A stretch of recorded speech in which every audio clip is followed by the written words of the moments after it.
I'm Bill the Piano Tuner. Thanks for joining me today. I'd like to continue to talk about keys today.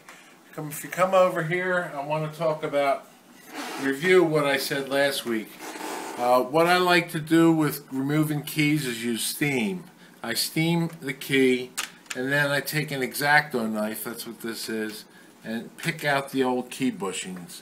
On the balance rail, if you notice, the key bushing's up here, but it's folded into this slot. So when you steam this part, you need to use the dull side of the blade, push the felt into the hole, and then pick out the felt.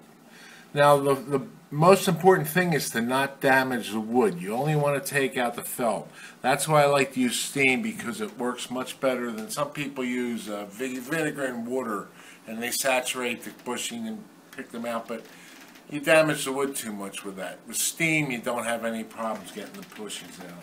Now after the bushings are out,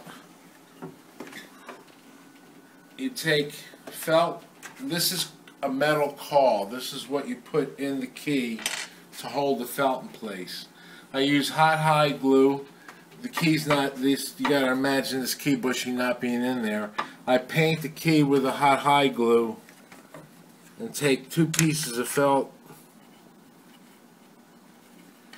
And this won't go in because there's felt in there, but you use this metal caul to hold the felt in place overnight so it dries.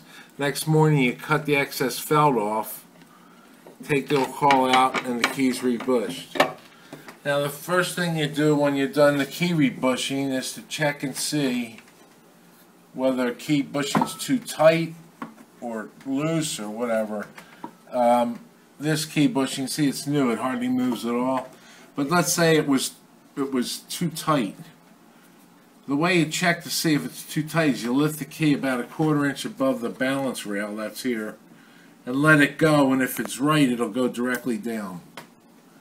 Now, if it's too tight, you remove the key.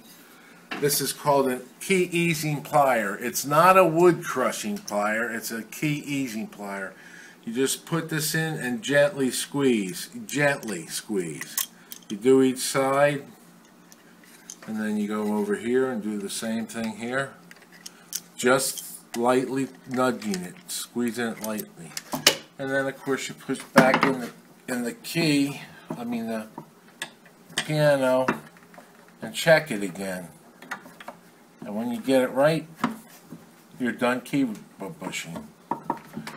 Now the other thing I want to discuss, I need to take this out again, is the key hole, the balance rail hole. If you look at this, you see how nice and round it is. Now if you look down at this piece of paper at figure 1, that's what it looks like. The blacked in dot is the balance pin, and the circle around it, it's exaggerated, but that's a nice tight key hole. In figure 2, this is what sometimes happens, the hole gets elongated, which allows the key to go back and forth, front to back, and that's what's called chucking. Now what you do with chucking is, the figure 3, you take a saw and cut a slot so that it makes the squareness on one side of the hole. Then we put a piece of veneer in there and they have that square end. Then in figure 5, that's the finished product. What we do is we take what's called a rack tail file, I think it's a number 2, and we file all the teeth off of it except for one spot, so it rounds off that flat piece of veneer and makes a nice round circle hole again. And that's what I'd like to cover today.